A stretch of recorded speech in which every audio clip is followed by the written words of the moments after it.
I really want to start out saying, you know, had I known all I had to do is lose money to get to Harvard, I would have lost it a lot quicker. So it's an incredible topic we're going to be talking tonight. And I also want to ask everybody, I've spent a lot of money in education, and I know you've spent a lot of money in education, and I do have a gift, and I'm going to offer it to everybody at the end of my presentation.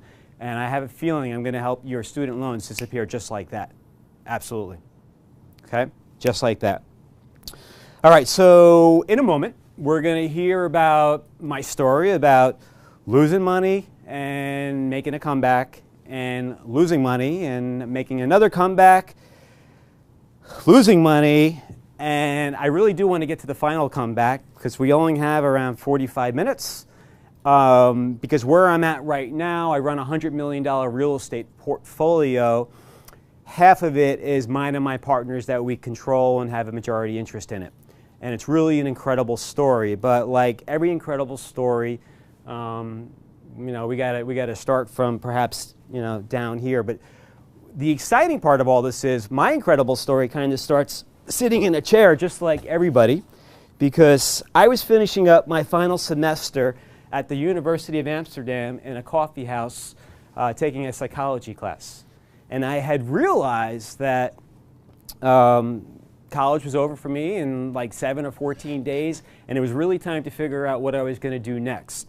So what do? As college students, we fly home to mom and dad, and we try to get it all together. I didn't have a job waiting for me. I didn't really have any plans. I always knew that I was going to have my own business, but I didn't really have a plan. So they were in the clothing business, and I took a job selling, very important, selling. Nothing happens until something is sold. There's always going to be a war between operations and sales, selling. So I took a job in selling.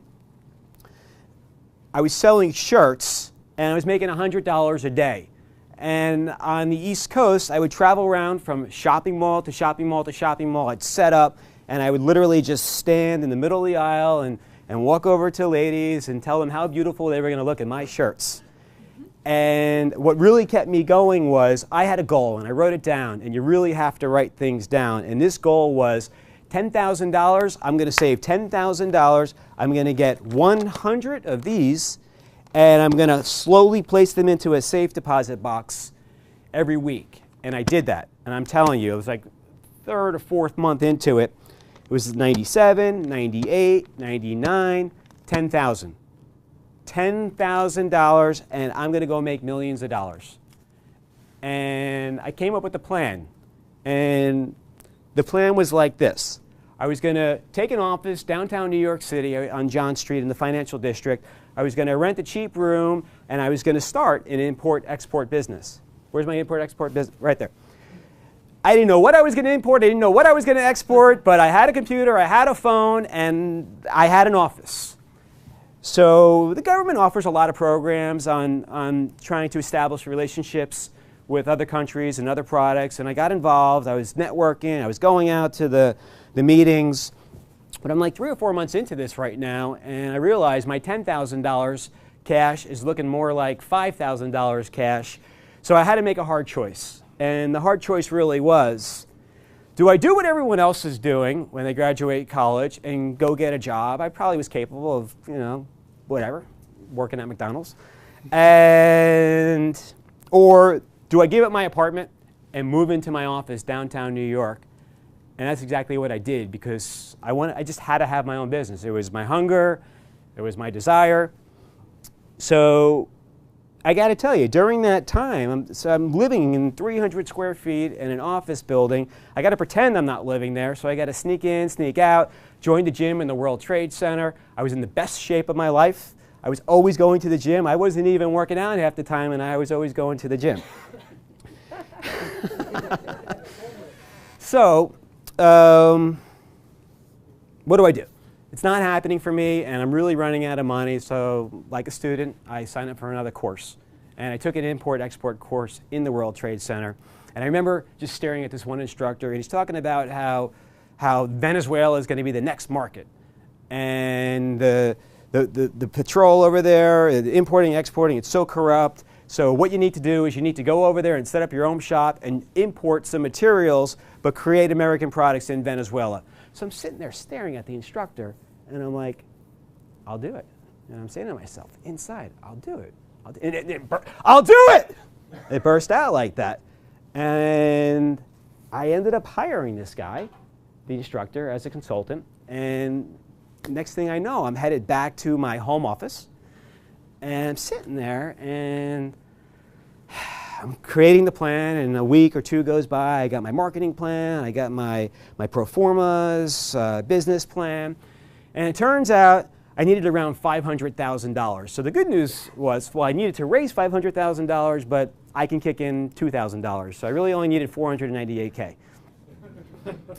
So I'm sitting there, I'm just in this office, and by the way, so I mean, it's probably around 12 o'clock, and the way this would work was I would tape sheets to the window to keep the lights out.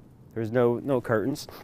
My seat was like a futon, so that would turn into my bed, and I'm just sitting there in my bed, and I'm saying, well, where am I going to get $500,000 from?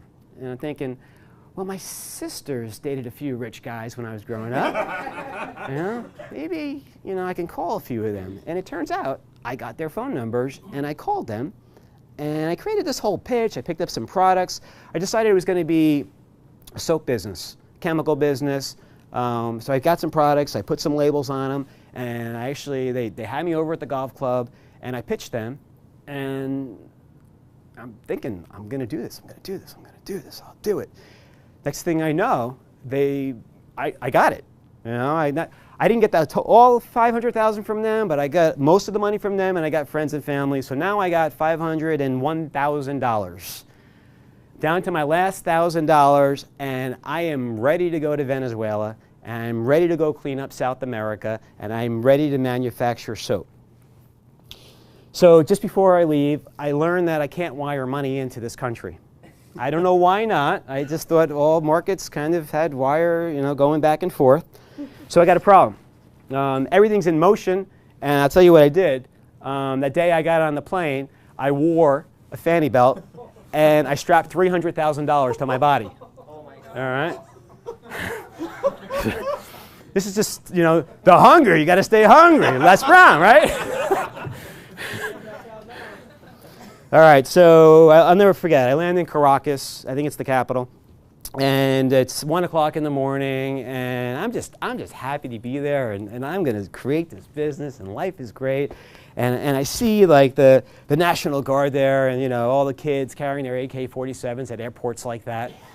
And it just never dawned on me. I just, you know, hey, how you doing? You know, filled out a few forms and walked right through, and there I am. Got in a taxi and went over to the hotel. No one even stopped me. So of course now, as I'm a little wiser and older, the hindsight's absolutely insane. So that's it. So I'm at this hotel, and I'm really into heavy metal. So I'm listening to heavy metal just to keep help me think clear. And I'm waiting for I have an agent or two meeting me at the hotel the next morning, and that's it. I just step up, and I'm like, this is what we're going to do. You guys are going to go get me an apartment, and we got to get a warehouse. And so I got an apartment in a place called Las Mercedes. I got a 5,000 square foot warehouse in a place called Las Marichis. And we started hiring factory workers. I started interviewing accountants. I started interviewing chemical engineers. And I got this whole plan coming together. And then I realized the consultant that kind of got me into this mess in the first place, I gave him a $50,000 check before I left. I ordered a bunch of chemicals and the ingredients and an agitator to mix this stuff up. And 8 weeks into it, there's no container. So now I'm like, holy shit. I pick up the phone, I call him, and there's no answer. And I call the school, and he's gone. And then I called some other students, and they kind of laughed at me. Like, didn't you hear? It was like a Ponzi scheme. He got a few students. Everybody was buying something from each other. And I'm the only one that flew to Venezuela. I was like I was the last guy who didn't have a seat to sit down in. So the first check I wrote for this operation was stolen from me. I was ripped off, $50,000. All right, so I panic a little, and I come up with this plan. Well, I'm just going to go buy everything in Venezuela. And I find this area, it's called Maracaibo, and we go down there. We find a factory that just went out of business, and I got everything like 5 cents on their dollar, whatever that was, bolivars. And we get everything over to my warehouse, and like 2 to 4 weeks later, I got like a state-of-the-art factory. It was like a gift. And next thing I know, we start. We're manufacturing products. I had to change the plan a little, the whole American idea, but we had like the eagle and the flag and the red, white, and blue, and it's still like an American product made in Venezuela. So next thing we do, the sales force is doing what they're supposed to be doing. The product's starting to get out there. It's slowly going into supermarkets, but you'll find when you're in business, maybe for the first time, you could be making a lot of money, but sometimes your expenses, you just can't get above your expenses. So I need to do something drastic because I'm starting to see the end of my first business. I'm at a restaurant one night, and I walk into the bathroom, and I'm just kind of like, what is it going to be? What is it going to be? And I walk up to the sink, I turn the sink on, I'm washing my hands, and remember the soap dispensers where the powder used to come down? I'm like, what the fuck? Where's the soft soap? And I'm like, I had like an aha moment. There's no soft soap in Venezuela. So that's it. We're going to be the first ones to bring soft soap to Venezuela. Get on a plane, head back to New York, go get the other $150,000 or $200,000, bring that back into the country with a bunch of samples of soft soap. No problems, just whisked right through customs again. And we knocked it off. We figured it out. We made soft soap. And that was one of the turning points for the business because we really started getting picked up by big distributorship. And I also realized that there was a private label market that they didn't know about. So some of the huge distributors in this country were just very excited to see their name on products. So we did a private label business as well. And not enough time, but sales were just skyrocketing. So I think I'm like 18 months into this right now. And sometimes in life, you got to celebrate. You got to stop to celebrate. We're all hard workers, I get it. But sometimes we celebrate a little too much. So we had this Miranda outside the warehouse in the mountains, and it was just, we would go there for lunch, and we butlers, and it was just very, very affordable. And I'm living the dream, white suits and hats, and Cuban cigars are legal, and great alcohol. And I'm just kind of feeling fulfilled. And I'm like, I told everyone I'm going to do it. I mean, we're making a lot of money. The markup on this stuff, the ROI is just off the charts. So that day, I'm driving home from the factory, and I get pulled over by a cop. But these aren't the ordinary cops. These cops they dress in black. They're in black motorcycles. The Venezuelans were calling them like the Death Patrol. I just called them Nazis, and I don't like Nazis. My Spanish wasn't that good, but I'm like, por favor, lo siento, yo necesito, llamo mi abogado. I got to call my lawyer because I was always told to call my lawyer if I ever had a problem. Pick up the phone and explaining to Bernardo Bentada, the lawyer, what's just happened, and Bernardo talks to the cop. And Bernardo comes back to me and he goes, hey, Alan, remember I told you I can help you out with anything in this country, but if you get taken into jail, you're on your own. I can't help you once you're in jail. What you're going to do is you're going to reach down into your wallet, you're going to pull it out, and you're going to open it up, and you're going to give them all the money in your wallet. Okay, so I do that, and next thing I know, this jackass, he just takes my whole entire wallet. And he looks at me, and he leaves. So now I'm just starting to get this feeling like, I've never been in a life-threatening situation before. Now this guy knows where I live, and he knows my business, and something's happening here. And while I'm driving down this mountain, I'm starting to notice that there's National Guard everywhere, more than ever. And something's changing in this country. There's been coups there before. Maybe there's one happening right now. I get home, turn on the TV, and something happened with the IMF, and there was a huge devaluation. And gasoline prices skyrocketed. There was a lot of blood in the streets. And next thing I know, there's hyperinflation. And you might study economics, but until you live in a third world country and experience 5 to 10, 15% inflation monthly, it's hard to stay in business. And then the government steps in and they tell you you have to stamp a price on what you're selling, and you have to give your employees raises so they can afford to weather the storm of the devaluation and inflation. And everyone's getting a break, but the manufacturer, even the suppliers of the materials, they were hoarding their products. They can hold on to them for a month or 2 or 3 months and sell it 20% higher. It was the beginning of the end for me. And then I had this one buddy fly down from New York. He was a CPA. He wanted to change his life. It wasn't his passion. He's trying to help me out of this. He's trying to help me liquidate. It was beyond liquidation because now I had too many credit lines out there. People weren't paying me what they owed me. And I might have to flee this country because you don't want to be a foreigner owing people money in Venezuela. So what we do is, so he pulls this New York attitude on me. He's like, Alan, this is complete bullshit. And he's looking at all these invoices. So there's a supermercado right next to my apartment. Guy owes me $5,000. Roy's like, we're going to go down there. We're going to go get the money. And it's going to be the beginning of something new. So I'm beaten now. I just went from seeing my whole life go down the drain like soap. And he wants to go get $5,000. So we do that. We go to the supermercado. And the guy feels the pain because he's having the same problems. And Roy's like, Al, go get 2 carts.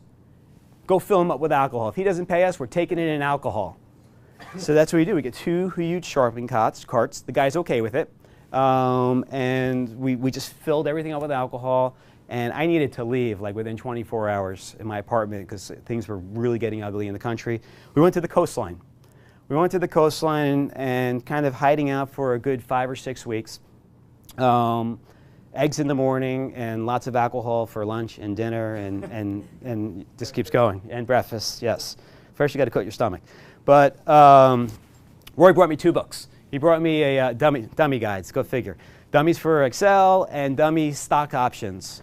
And my left brain just said, I don't care how much you drink. There's no way we're ever going to let you understand Excel. So go, you know. And my right brain just said, the only cell you're going to understand is a jail cell, Alan. So all right. So so that's it. So you know what? So I started just thinking about life, things what went wrong, and I really did. I got good with the options. I took to the options, and I started kind of seeing myself in a new future. What went wrong? What can I share with you? I was definitely too trustworthy in my first business venture. I should have researched the country more. I never just never thought about it. You know, we're here. We never think about things like that. And I should have called it quits quicker. You know, who said hang in there, you know, to the last, you know, very end? Should have totally called it quits. I lost people a lot of money. I lost a lot of money. I lost my friends. So talking about starting all over, so it's over. And I fly back to New York, and I find myself being, I entered a stock trading program, and I passed those tests, the 763. I passed all these exams. So I'm getting ready to enter a new life. But it's kind of hard now. I'm not the jefe, the boss. I'm really at the bottom here. And you know, we're at a point in our life after we finish school, a few years out, you might lose your first parent. And I had lost my mother that month. And I'm just totally just thrown out of my rhythm in life. And I'm like, where was I happy? You know, I mourned. You know what I did? I went back to San Francisco. That's hometown, college town for me. And I went back to San Francisco. I found my girlfriend. And next thing I know, I'm in like this sadistic military stock training program. In at 4 a.m., you stay, you know, 4 a.m., 1,000 calls a day. I'm a glorified connector. I'm just trying to qualify people to see if they can even invest with this firm. And 1,000 phone calls a day, starting at 4 a.m., hit the West Coast, East Coast, Central, you name it. You don't hit your goals in the afternoon, you're staying and you're calling Europe. And if you don't hit your goals at night, you're staying and you're calling Australia. And if you don't hit your goals, you're staying and you're calling Asia. You'd stay. And I did this for almost a year. A year. I counted the calls, and I dialed the phone 300,000 times. And you did it. And you did it. And all the numbers would wash out. There's just no lying about it. So I get a break. It's Valentine's Day. old friend calls me up. He's like, hey, I just got off the floor of the Merc downtown where they're commodity business. I'm living in Texas right now. We're in this natural gas business. It's just unbelievable. I'm sorry I haven't called you. There's a ticket waiting for you at San Francisco Airport. It's going to Cancun. You're going to be on it, and there's a room waiting for you at the Ritz-Carlton, and your flight leaves like in 4 hours. So I got my wife, or my girlfriend at the time, coming over to my home on Haight Street. It's Valentine's.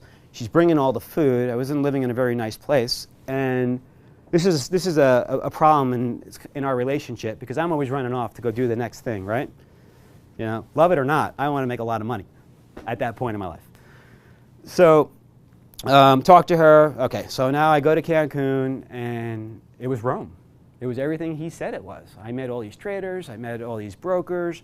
I never knew you can spend $10,000 on a dinner until that day. Unbelievable. I never knew you can go into the Ritz-Carlton jewelry store and spend $30,000, $40,000. And I'm like, holy shit, what's going on here? This is bigger than Venezuela. You know, and they're like, this is the derivatives market. You know, this is what we're talking about. This is futures. This is contracts. We're in natural gas. There's a new opportunity coming in electricity. You're going to deregulate. They're going to deregulate all the markets in the United States. You want to get in right now. The utility companies will do it first. All the banks are going to follow. And okay, I'll do it. I'll do it. You know, I'll do it. And okay, so go back to San Francisco. I get an offer from that company in Texas. They're going to pay me $24,000 a year, $2,000 a month base. And that's actually more money than I'm making after calling 300,000 people that never want to hear from me in the first place. So we pack our stuff up. She wasn't happy. I sweetened the pot. We got engaged. We went over to Texas. We went over to Texas, and I'm a clerk. I'm a clerk, and it's humbling, but it's not so humbling. I mean, literally, you know, there's pits in these rooms, and people are yelling numbers at you, you know, like Palo Verde, 5 1/4, 6 1/4, 5 1/4, 6 1/4, you know, sold 5, and you gotta take everything off the board, and you know, people are throwing stuff at you when they're pissed off, and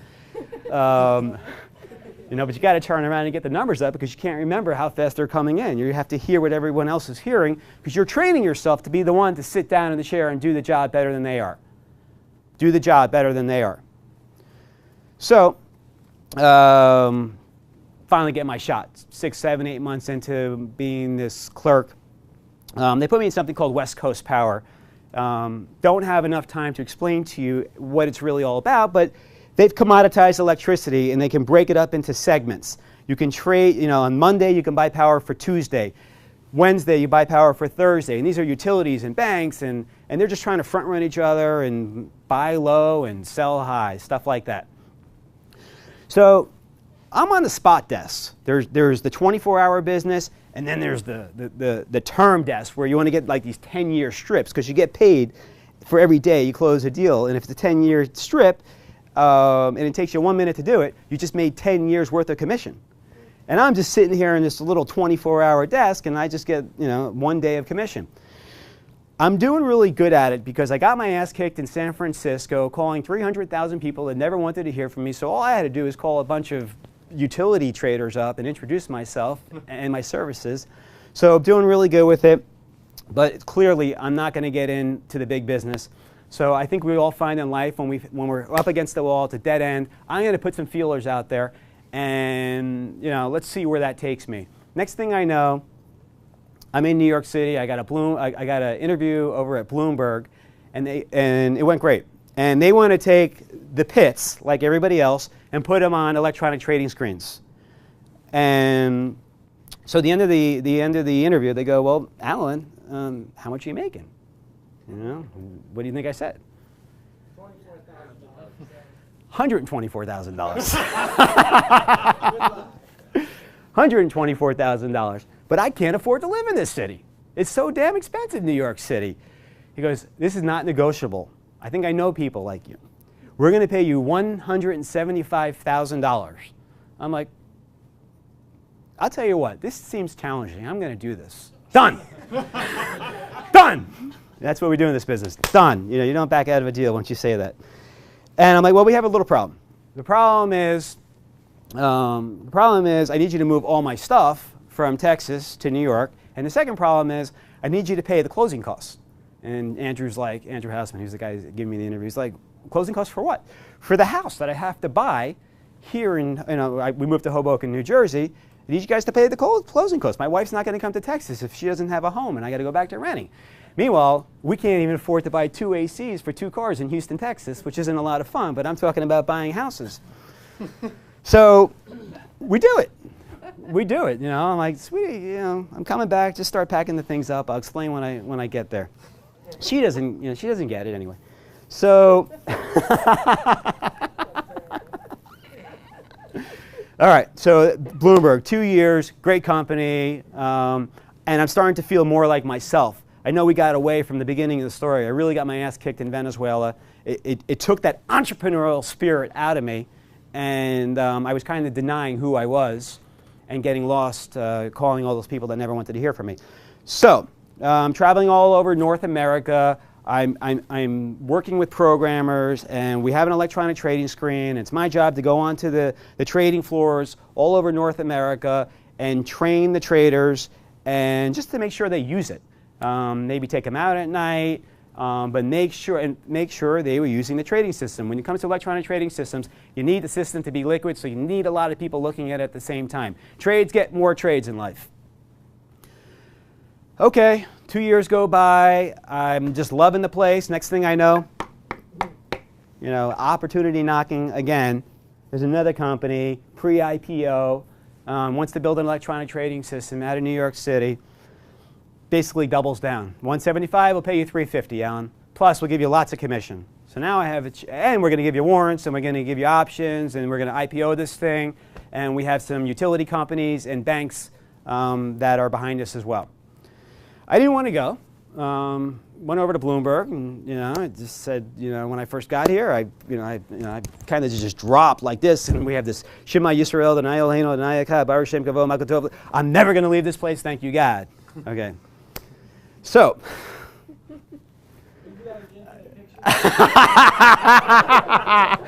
Only the butterfly understood that one, but so anyway. I had to go. You got to go. And I really think I can make like $750,000 working for someone else. And it was a 2-year commitment, so I can walk away and maybe start my own business.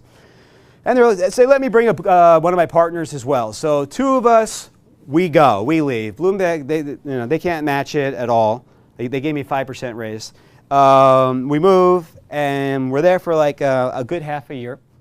And I got to tell you, right before there was this product coming out, same idea, pits, 5 1/4, 575, 5 1/4, 575, split 5, sold 5 1/2. I'll do 1, 2, 3, 4. Where are you? And you want to take that stuff and you want to put it on screens so you can live a longer life. And it was taking a while. The software was coming out slow, and we had all these sales trips. There was this one team. It was 44 people. 40 of us were going to go out, hit the market at the same time, introduce this new trading product. The market was waiting for it, and it turned out that the developers didn't meet the deadline. So 38 people of the 40 canceled their sales trip. And I'm just thinking, you know what, I just want to go. I want to go to the West Coast. I got all my friends. This is my life. And so me and my partner, we're getting ready to go. We get a call from the CEO. He's like, one guy's got to stay in the pit, guys. One guy's got to stay in the pit. So I'm going back and forth with Stu like this. And I'm thinking, I just moved into a new home. My wife needs my help. We're in Hoboken, New Jersey. I got the Trade Center in the background. And Stu's wife's pregnant, and he has a baby. And he's like, Al, you go, I go, you go. And finally, I'm like, you know what? I'll go. I'll do it. I'll go. Right? So I left September 10, 2001, took an elevator down from the 101st floor of the World Trade Center, got in a car, went to Newark Airport, flew to Portland, meeting customers. I believe it was Enron.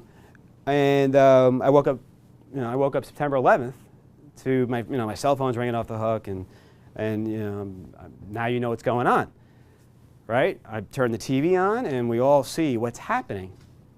That day, we lost 700 out of 1,000 people in my company. We had the top 5 floors of the World Trade Center, the North Tower, And turns out I lost 40 out of 44 teammates. So I'm just amazed. You know, it's like, ah! You just, you know, I'm sitting there on my bed in this hotel, and you know, there's not a lot of communication in the world, but we can see what's happening on the screen. And you know, that first tower fell. You know, I'm kind of like a leader at this company, and you know, I gotta get on the phone. I gotta start calling people, and I gotta start calling the spouses and the parents, and I mean, we just got wiped out. I mean, I don't know if there was 40 people in this room, only, you know, it was a CEO, CFO, me, and a drunk clerk that didn't wake up on time. We were the only survivors in this mess.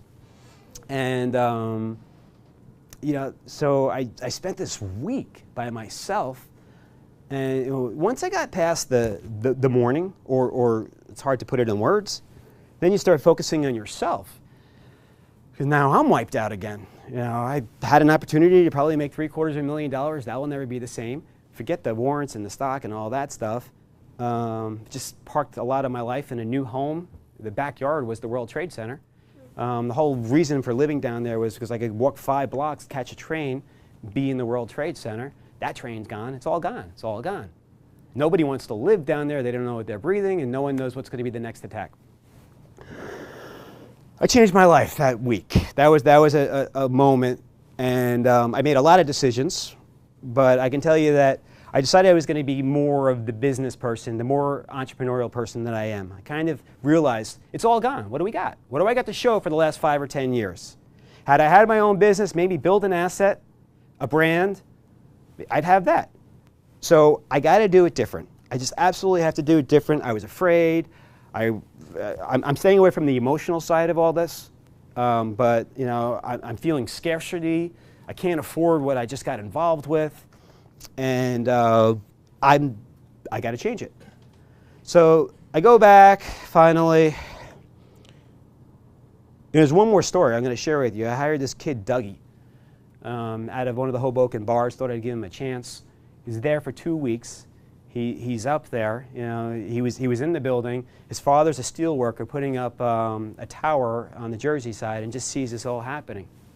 You know, I'm having these conversations with these people, and you know, it's very emotional time for me. All right, business. All right, so turning it all around, I go back to New Jersey. The company tries to pull out of it. They tell me I had to go to Houston, where they had a satellite office. They gave it their best shot. So me and my wife are there now in a place called Pearland, Texas. Anyone ever hear of Pearland? Well, you know what? The only thing funny that ever came out of Pearland, Texas was my joke, which was there's not too many Jewish Japanese couples pushing around their baby in Pearland, Texas, all right? So they closed down. I got fired. I actually had a contract, but I got fired. I'm driving home that day, and I'm reminding myself of the things I said I was going to do when I was alone for that week. And I drove over to Radio Shack, and they were having like a 2-for-1 phone special sale. I bought 2 phones for $39.95. I'll never forget. They can take like 18 lines. And I called the phone company up. I ordered 18 lines from my house. And I'm in this 4-bedroom, 2-house, Pearland, Texas, in the middle of nowhere. I can't sell it. There's 10,000 homes going up across the street, no exaggeration. And the world's changing too, because not only were we worried about terrorism, we immediately went into a mini recession, and for some reason, not for some reason, utility companies were deemed not safe anymore because everyone figured out they were involved in derivative trading, which they had more liabilities than anyone could ever imagine. So every single utility stock plummeted to less than $1. So then here's me. I got my 2 phones for 40 bucks, and I decided that I was going to start brokering these trades from my home. It's a deregulated business. There were no rules. So I just started calling up all the companies, all the banks, and I created a special product. I had to limit my financial responsibility, so I created a 24-hour market where we just trade every hour so people can just commoditize it and flip around. And some utility companies needed hours 7 through 10 in the morning more than others, so they'd strip it out. So we're stripping all these pieces. I'm the grandfather of this product, and the first year, I'm proud to say I did around $300,000. I would just do these trades. I'd get down to Microsoft, and I would send out the invoices. And by the second year, I think sales are up over like 600,000 to 800,000, and I start hiring people. I get a phone call from someone who knew what I was doing, and he's like, Enron's going out of business at this time. He's like, it just so happens I got $150,000 of phone equipment that would help your business grow quicker. I'll sell to you for $15,000. So what do you think I did? I'll do it. All right, I'll do it. So Takako's out. She's my wife now. She's out shopping, and I'm like, okay, come over to my house, and you're gonna set up all this shit.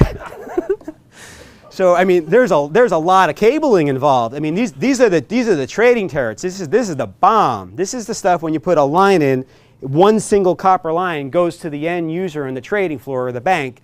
You have squawk boxes. You're in business. You're really in business because it turns out you really can't shut this stuff off. So before I tell you why you can't shut, well, you can't shut this stuff off, and it's ringing 24/7 now. So my wife's like, what's that? So I'm on unemployment. Well, no, not anymore. All right, forget that. I missed the unemployment part. So, but she's like, okay, well, she's like kicking me out of the bed at like 11 o'clock or 1 o'clock in the morning because she's getting it. She's seeing the money, right?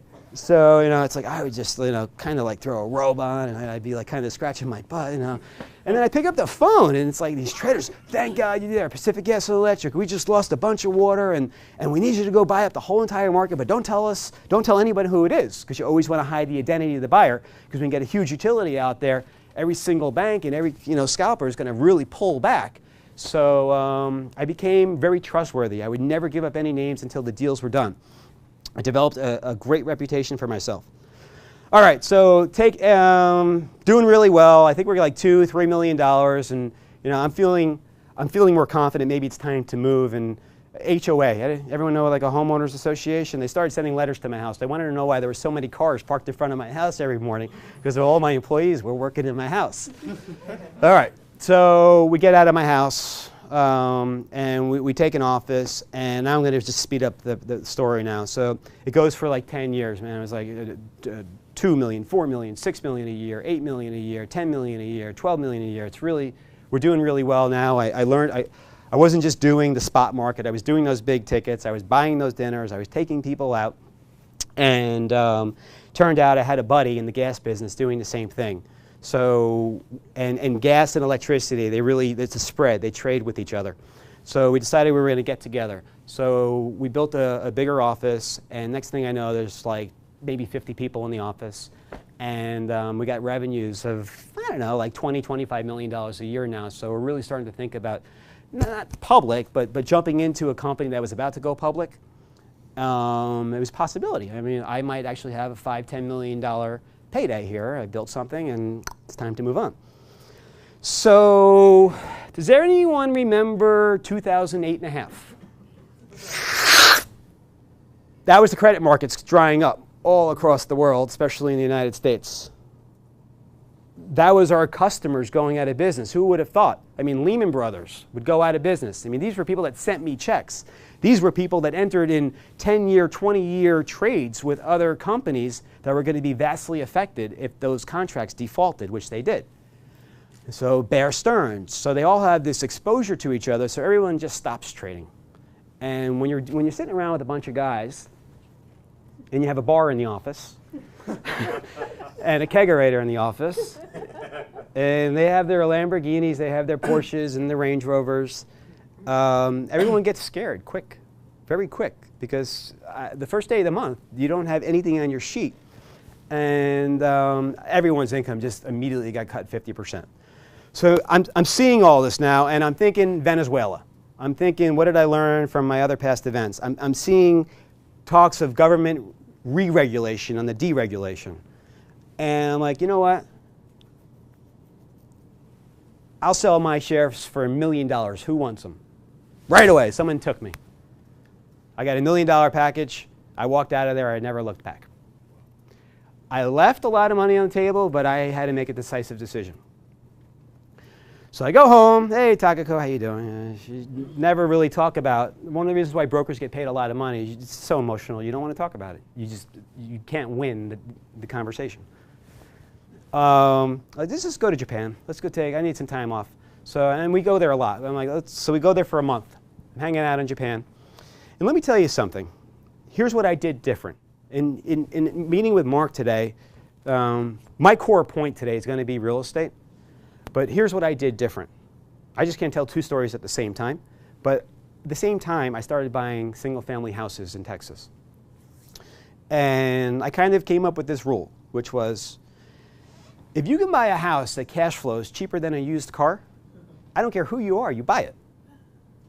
And I enlisted my partner, I enlisted my wife. And we did this together. So, and it was fun. It was like no longer going to the Galleria Mall and spending $7,000 and getting a little heartburn. We're going to Home Depot and we're going to spend $7,000 and we're going to build an asset together. It's lots of fun. We did great. So we're in a house for like $30,000. First house, Alvin, Texas. Cash flows a few $100s. That few $100s to me was worth millions of dollars. I saw it. I can do this. You can do this. Carlton Sheets and all these guys on television, I have all those programs. I mean, you can't go into my bathroom and not see them. So, next thing I know, we did a dozen houses together over a year, and then we did another dozen houses, and another dozen houses. Years going by, get a bonus, buy a house in the energy business. Everyone else around me is day trading, like, leveraging up and day trading, getting their ass kicked. I'm on Google. And I figured out how to get HUD homes from the government. So I'd get the address, and the satellite stuff was just kicking in. And I bought everything in the same area. I knew what the land was worth. I didn't really, I had to deal with a contractor. Don't bullshit me. It's either $2,500, $5,000, or $7,500, nothing in between. That deal worked out great. Before I know it, we got 75 houses. So I got 75 houses. I'm out of the energy business. I'm hanging out in Japan. My kid's in school. And I get a phone call from Prosperity Bank. They had 25 houses that they needed to move quick. An investor's in trouble. And I'm like, well, I pay $30,000 a house. And they hit me pretty hard, $30,000 a house. But by the way, you got to lend me 80%. I'll put 20% down. So I think it's like $100,000, $150,000 I had to bring to closing. The only problem was I'm in Japan. And they have to close this deal right away. So I call this the Tokyo Close. And it's Tokyo Close because I'm sitting there in my in-laws' house, and it's kind of a small house. Sitting there, and I'm like, okay, sweetie pie, can you get me to the American Embassy? I got to get something notarized. She's kind of rolling her eyes like, can't you give it a break? I think I might have just broke the news to her that I fire sold Landmark Power. That was the name of the company, but she was, So I'm like, okay, tomorrow we're going to go out, and you're going to get me to the American Embassy, and next thing I know, I'm in the embassy, and they're notarizing all the papers, and I just bought 25 houses. And everybody with me? Yeah? Okay, all right.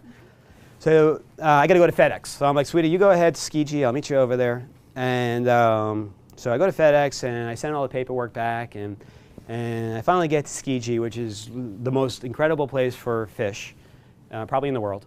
And there's just all these stalls everywhere. And we had our favorite place. And kind of like a Bostonian day to day, gray, cold, rainy. But, there's that fish smell in the air.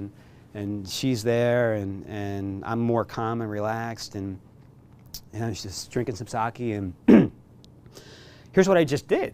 I bought a bunch of houses for $30,000, easily worth $70,000, $100,000 in a good market. So I captured $40,000 of equity on each house. So let's just round that off to $1 million. So I just captured $1 million. Can I cash in $1 million at that time? Maybe not. But for sure, my balance net worth, my balance sheet just went up $1 million, and that's the banker's game. And that's how you borrow and borrow and borrow money, a lot of it. So I just appreciate, I'm having a good month. I got rid of Landmark Power, and now just from a few phone calls, I just picked up 25 houses. And by the way, Timothy Ferris, 4-hour work week. I learned this whole virtual assistant thing. I had a girl, Christine, out of England. She's running the whole housing portfolio for me. She's like the firewall. She's keeping all that negativity away from me. And I'm pretty good with the books and CPA, I'm good with stuff like that. But she's doing all the heavy lifting.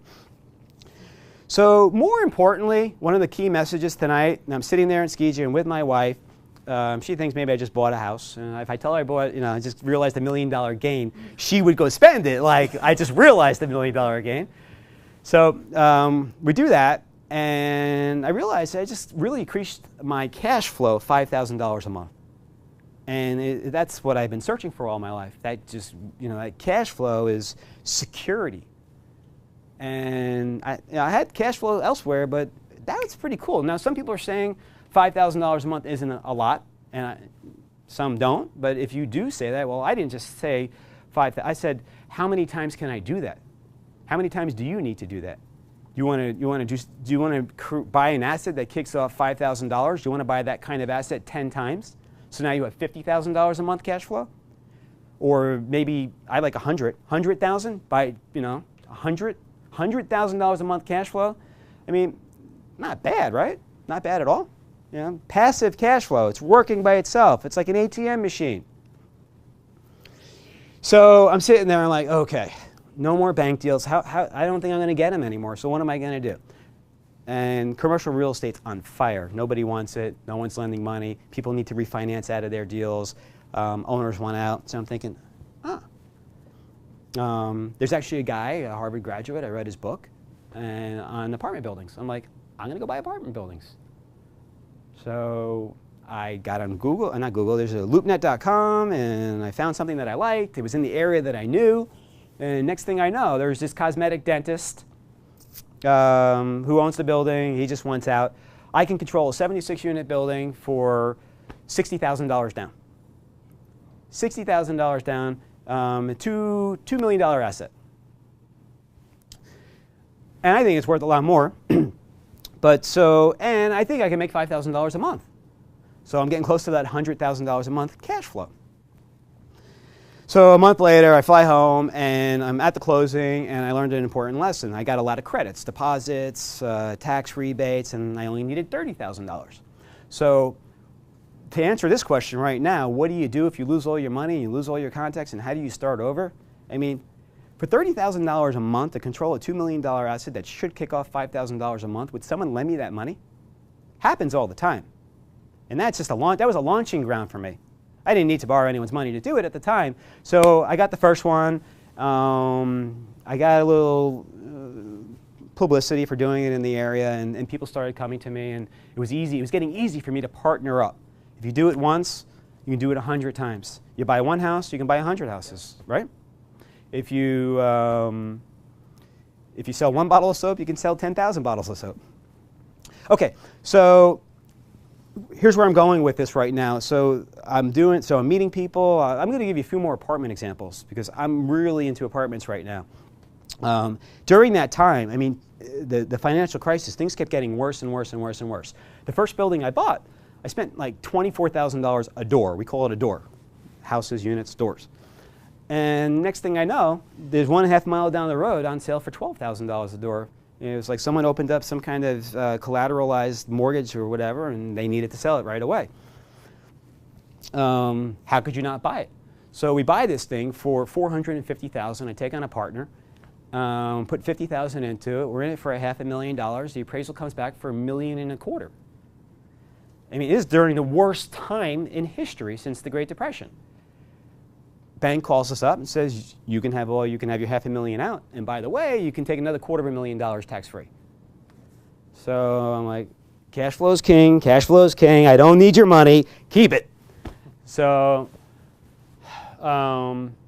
week later, big auction, 160-unit building, monster building, a mile down the road from everything else I just bought. Takes $200,000 to walk into the auction. I called Nick up over at the bank. Hey, Nick. Yeah, I'll take that $250,000 from you. So I got it. I won the auction. Okay, I won the auction. Sorry, $2.1 million. Is good? Good? Yes? Yeah? Yes. All right. Yes. How am I doing on time? Okay. Bought this asset for $2.1 million. I actually have 3 partners on it. There's 4 of us. And ran it for 3 years, almost 3 years. Paid $10,000 a month cash flow. $10,000 a month cash flow. It's closing next week. We're selling it. It's done deal. The guy put down $50,000. He's doing it. It's closing for, we paid 2.1, it's closing for 3.5. We're realizing $1.4 million just because we stepped up to the plate during the worst possible time and said, you know, I'll do it. I'll take that. Here's my, you know, I want that building. So we just realized a $1.4 million gain on something, plus it made a few $100,000 over the years. More importantly, we're rolling it forward on a 1031 exchange, which basically means you don't have to pay any taxes, and we're buying office space. So my awareness is growing. I'm getting bigger and bigger and bigger and bigger, and now we're looking at $10 million properties, and I'm not looking at $10,000 houses anymore. So we're expanding, we're growing. Very important principle for everybody. Let me just tell you, I'm going to really speed things up right now for the apartments. So at one point I was a houseaholic. If I wasn't buying a house, I was in the worst fucking mood. Every 30 days I had to have a house. And now I'm an apartment addict. Every 90 days I have to have an apartment. And so I'm a little excessive. And that happened. I bought REOs, I bought Fannie Mae foreclosures, everything was distressed. I'd buy stuff that you take the boards off, paint, shine, carpet, and fill them up. I bought stuff 10, 20, 30 cents, 40 cents on the dollar, and you can still find stuff like that. You just have to look for it. You have to be aware. I figured out how to build a company out of this. It's just not going to be me anymore. And right now we have 1,400 units. And when I couldn't buy any more apartment buildings, I bought the property management company that was running my apartment business for me. And I decided I was going to start, it was a strategy, you know, we're going to go deep, deep, deep, buy, buy, buy, buy, buy. And instead of hanging out there, because prices are getting high again, we're going to start picking up new customers and we're going to manage their stuff for them. Deep and wide. So we picked up like another 1,100 units under management. So now we have 2,500 units. Really don't even have a sales force, it's just reputation. And it's north of $100 million of assets. Right now, like I said earlier, we control 50% of that. And we're selling properties for the first time right now, and we're flipping our way up. We're just flipping our way up, and I'm going to let it ride because I got the cash flow behind me now. I'm not so worried about poverty. I have a lot of other things I have to worry about. Okay, so that's the apartment story. And really where I want to go with that is I want to give back. I want to help. We did something we don't normally do. We bought a 39-unit building like a half a year ago. It was just money on the table. Someone needed to get out of it. We bought it, and we painted it for like $20,000, and we flipped it, and we made $300,000. And the reason why I'm telling you this story is because a friend and me made some kind of internet course out of it. And we followed the whole, you know, from the start to the finish to the sell and pictures. And it's a video course, and it's like 7 or 10 segments. And if you folks email me, I will send you that course as a gift. And that's what I meant. This can really help you pay your way. I mean, education never ends. So you're going to always be paying for education, but it'll help you pay for your education.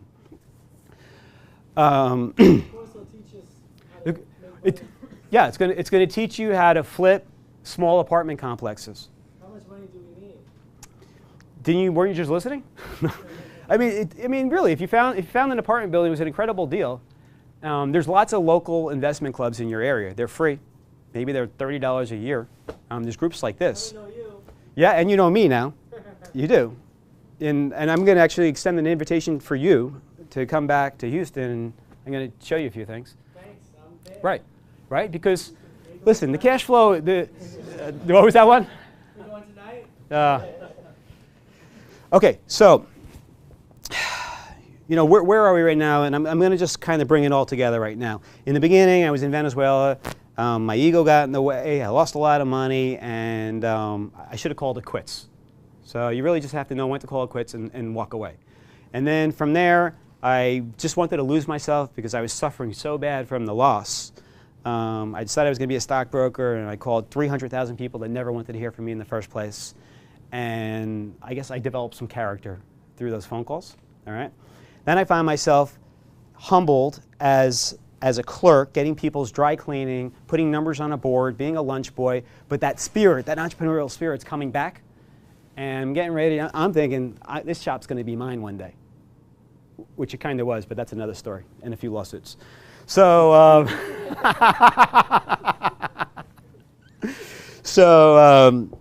okay, so yeah, so then I had a foray through a few Fortune 500 companies, and here's what I have to say about this, which is, you know, it's okay to grow the company, but if you outgrow the company and you're not getting paid what you're worth, well, move up. Just move up, all right? So that's what I can pass along from that. And then from, you know, the 9/11 experience, I mean, the first time in my life, something or someone else controlled my emotions. I never had that. You know, when those towers went down and the terrorism, you know, those people did something to me that it's kind of priceless. I'm not talented enough to explain what they did to me in words. So, you know, guard your heart. You got to just guard your heart, guard your emotions. All right? So that's the 9/11 experience. And then Landmark Power, awesome. You know, that's like kind of mastery coming together from all the lessons, everything I've been through. It all just fit well. And, you know, I was the master. And innovation, just so important. I mean, unfortunately, when you get out of school, I think you have 18 months before everything's obsolete that you just learned for the last few years. So it just never stops. You got to innovate yourself, and you got to innovate the businesses that you're in. And that's what made Landmark Power so successful. I never really finished a story about it, but it did around $50 million in business. And same company that I started with bought it. So, all right, so hang on. So I'm at Canada, we're moving on. Real estate, you know, so real estate. So you guys love going to school.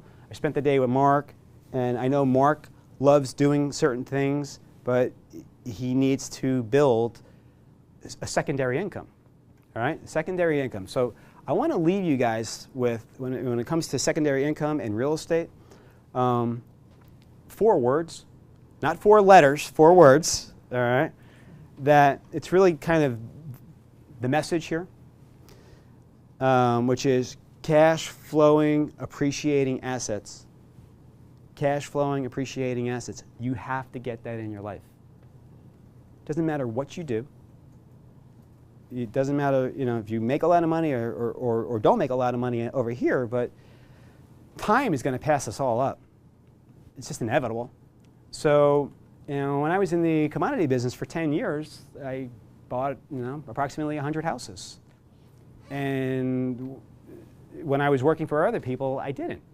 So the point is, I mean, if you're 30 years old, what's it going to be like when you're 40? What are you going to have? All right? So buying cash flowing assets, very important.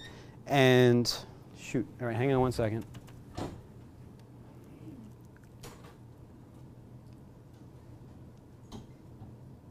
I gave you the free offer. Okay. All right. I'm going to try to wrap it all up now, without getting too spiritual. But you know, this whole journey, it's not the getting. It's not the getting the money. I got wiped out twice, almost 3 times at one point. It's not the getting. It's really the becoming. It's just the becoming. It's the journey. And I can get wiped out in a few weeks. Maybe a hurricane comes along or something. I'm so much ready now to get in there. I'm not going to start with $100,000 houses. I'm not going to start with a $1 million building or a $5 million apartment complex. I'm going to get in there. I'm going to start buying $10 million office towers. And it's just a phone call. So we're constantly evolving, and you need to do the same. You just have to be aware that it's happening. All right. So, like, I got this phone call a few days ago to be here, and I'm thinking to myself, okay, it's kind of an easy subject, but I don't know. It's not natural for me to be up here. I'm better. I'm a good boss. I like to yell and scream and fire.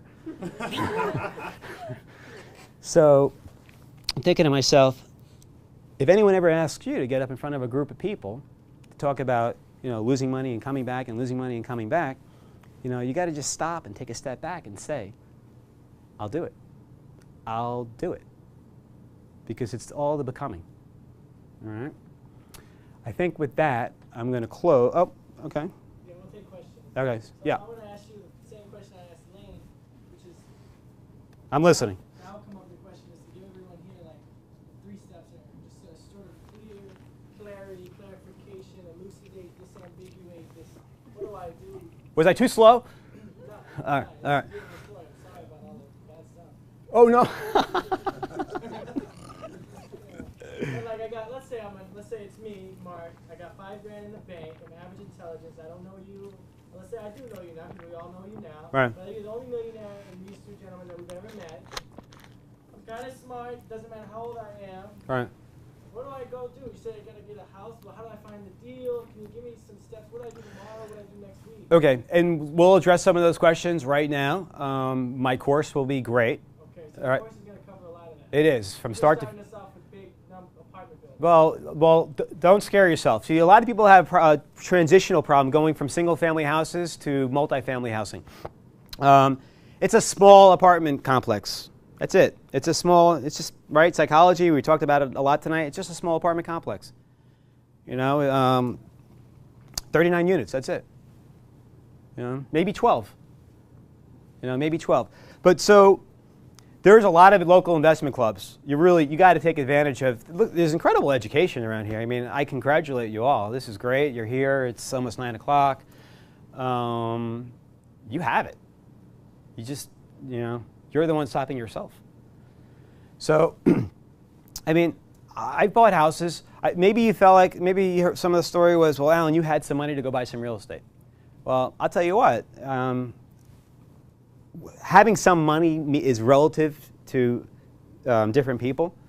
And I was borrowing hard money left and right. I didn't want to dent my bank account. You know, I already got beat once, and I like to put things away and never take them out again. Hard money lending. It's kind of expensive, but maybe someone lends you, maybe you find a great deal. It's a $100,000 house, and you can buy it for $50,000.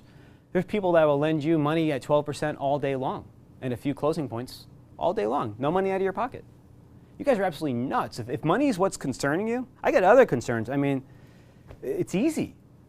You know, it is so easy, and you're such incredible people.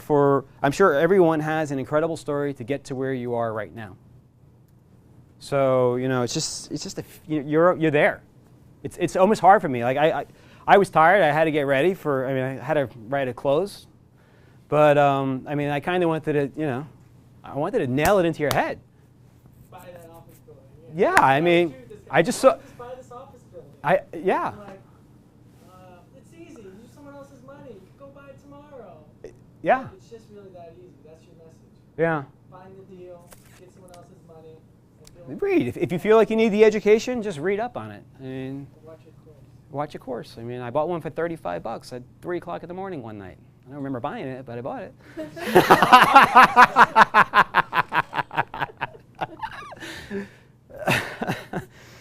other questions?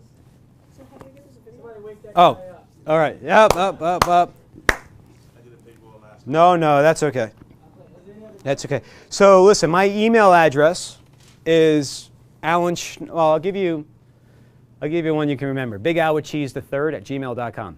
Big Al with cheese, the number 3. That's what I was called in the commodities markets. I was Big Al with cheese. Big Al with cheese the third, because this is Harvard. Big Al with cheese the third, number 3 at gmail.com.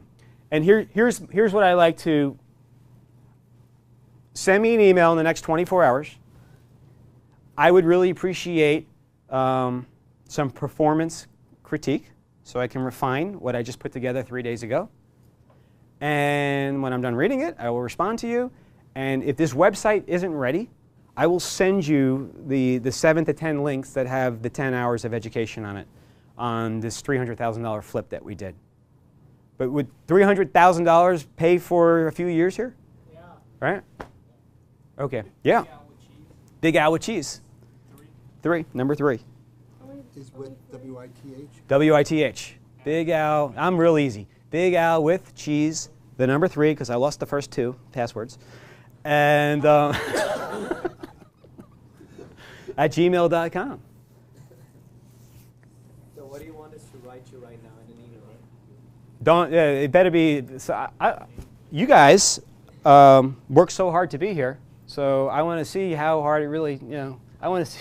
I want you guys to critique me. I want you to say, you know what? You spent too much time talking about Venezuela. You should have just got right to the derivatives market and the real estate crap, or or I want to hear about it. Or maybe you should stick to your mind map. So definitely. I mean, it's give and take. Yeah. Before you mentioned that you like to connect yourself with the universe, Ah. what do you do specifically? Thank you for asking. I love it because I wanted to put it in my clothes, but I didn't feel like I had the right time. I spend an hour to myself every morning. And when I was in the commodity markets, I didn't have that opportunity. I was thrown into this pit of fire. And I have a dyslexic problem, but so I have to memorize a lot of positions, a lot of numbers. I never had the time for myself in the morning. So once I got out of that environment, there's never been a time where I haven't spent an hour to 2 hours to myself every morning. What am I doing? It's the same stuff you probably read about. I'm working on my physical body. I do a lot of stretching, a lot of deep breathing. I like to walk and jog. And mental. I mean, it's unbelievable. My mind, it's a sieve. I don't know. It's like stuff keeps falling. I can't shut it off sometimes. And so I just practice slowing it down. Slowing it down. So I do that. And spiritual. I definitely, I got some. I mean, you've heard some of my lucky events. So I focus on those 3 things in the morning, and I look at my goals every morning. Every morning, I have my yearly goals. I have it's like 50 or 60 things, and I got these I have like a smiley chart thing, and I go through it every morning to see how close I am to getting to this yellow smiley. There's a green, and then there's like a red, and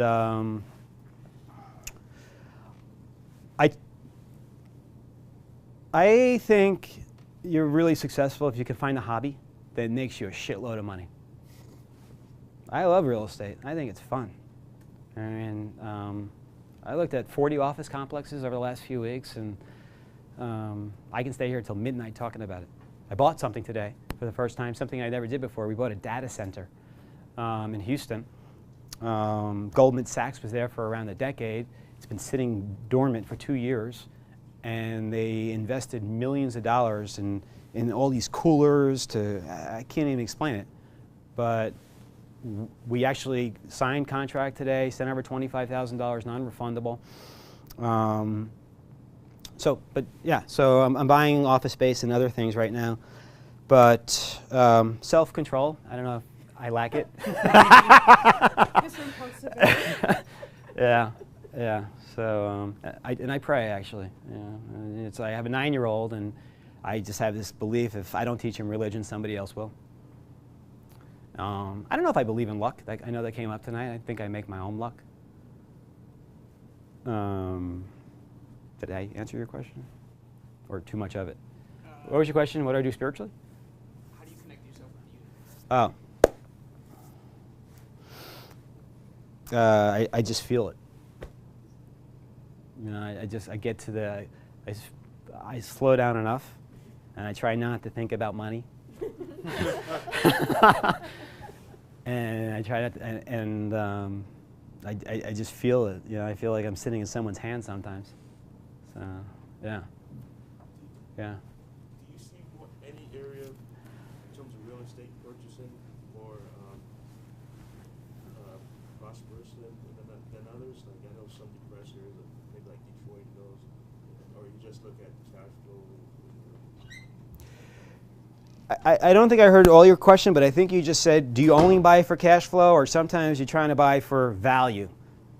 And Any regions you see more favorable than others? So I've been in multifamily housing for the last 3 or 4 years. And I explained to you folks how I caught a wave, and now I'm seeing top dollar for this stuff, or where it was 5 or 10 years ago. So I'm pulling back a little. It's probably been 120 days since I bought my last multifamily property. The reason I did Yeah. this for stuff in New Jersey. Yeah. One of the buildings was $399, is worth $150 something now. So we're carrying it. So we were actually losing it. You should talk to David about that. He's more familiar with the market. But yeah, that's a personal question. You want to walk away from it? I mean, maybe you should. I mean, look at how many people walked away from their properties. Maybe you should try to have it remodified. Have you? Well, we've been trying that, but Yeah. banks are Refinance? Get it? that too. Yeah. The whole area though was depressed. And this is in Newark, New Jersey. Yeah. Which I still think could come back, but how Right. long that's going to take? Yeah. I'm sorry for that. I mean, I'm a value buyer. I was buying this stuff for 25 cents on the dollar. I needed room for error. I made a lot of errors. I'm not as smart as you. Well, no, I don't mean that. So listen. Let's go. Just quickly, I know you said eventually you bought your own, you bought the management company you do anything. Yeah. But in the beginning, for beginning investors, whether it's residential or commercial, what do you do about the nuts and bolts, the day-to-day, like the collecting rents and evictions Okay. and things like that? Do you sub that out right away? Or? So what I did was, well, first of all, okay, I worked in a cubicle, and I figured out how to do a lot of that stuff so no one else can figure out what I was doing. So maybe through emails, but I had an assistant. She didn't live in the country, and I was, giving marching orders, and I couldn't pick up the phone. If I picked up the phone to collect someone's rent or something, and I'm sitting in a commodity pit, I'd get hung by phone wires on purpose. They're like, Alan, if you got something better going on in your life, go do it. We're here to make money. So get an assistant. I mean, I paid her $200 a week. She loved it. She had a few kids. She lived on a farm. She was in England. She wasn't working 40 hours a week. How much time did it really take to make a phone call? So there's lots of software that we can talk about. You send me an email. That it's incredible. When I first started out, I told you Excel never worked for me, or I can do Excel with no formulas. So I would keep track that way. But now there's like incredible property management software, $25, $50 a month. Lay it all out for you, send out emails for you. So you got to get an assistant if that's the case. But look, I mean, Robert Kiyosaki came up tonight, and Robert Kiyosaki said something like, homework. Homework means during the day you have a job and you work, but at night you go home and do your homework. You work on yourself. So you're going to have to find the time. For me, I woke up early in the morning, and maybe I had to do it after work. But I promise you, if you take care of those 4 words, cash flowing, appreciating assets, it's impossible if you follow that formula. You're not sitting pretty in 10 or 20 years. Maybe then you pay too much for the property. I don't know. But if you buy it cheap, there's plenty of people that just say, I got to get the hell out of here. Take it off my hands. So I hope that helped. But in my videos, there'll be more explanations on how to run your property management business. But that's not a good reason not to do it. Easy stuff. You're here. That's hard stuff for me. All right. Why did you make this video course? So there's a lot of money to be made on the internet, right? So they say. And I tried it out I think it was I don't know, like 2 or 3 years ago.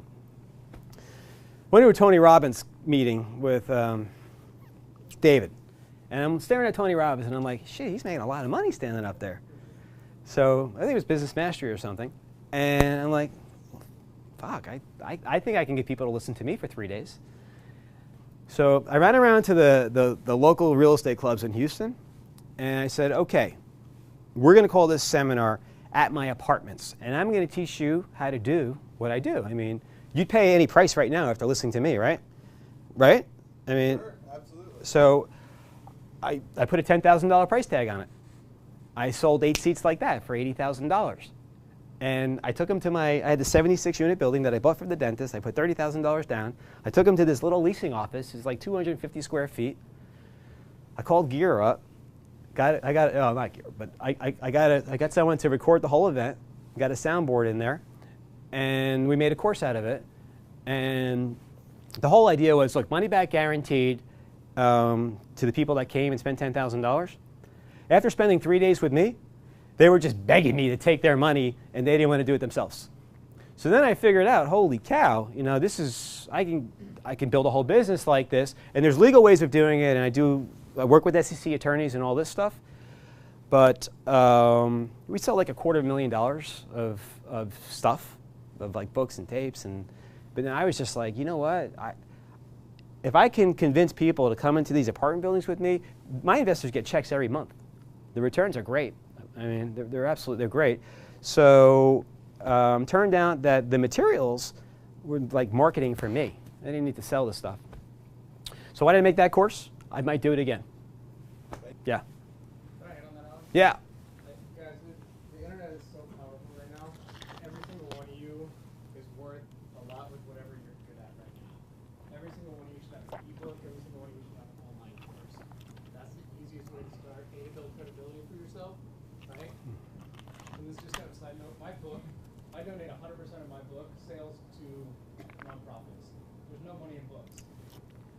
But the doors that have opened because of that is priceless, right? You become an expert, and people pay experts, they don't pay amateurs. So whatever you're good at, start writing an ebook, or hire a ghostwriter to write it for you. Authors don't write their own books. So whatever you have, you can see me afterwards, I can direct you to people. I use other people, but you gotta have your stuff. And you already have the story, you already have something, somebody will pay you 10 grand. Yeah, I mean, when I met up with Mark today, I just wanted to know his journey, how to get here. You all have that story. Yeah? So look, in closing, you know, I hope one day someone comes up to me and says, I remember you spoke for, an hour and a half at Harvard, and I hope you share your business success with me. And I'm the giver, so if I can help, let me know. So go forth and prosper. Yeah.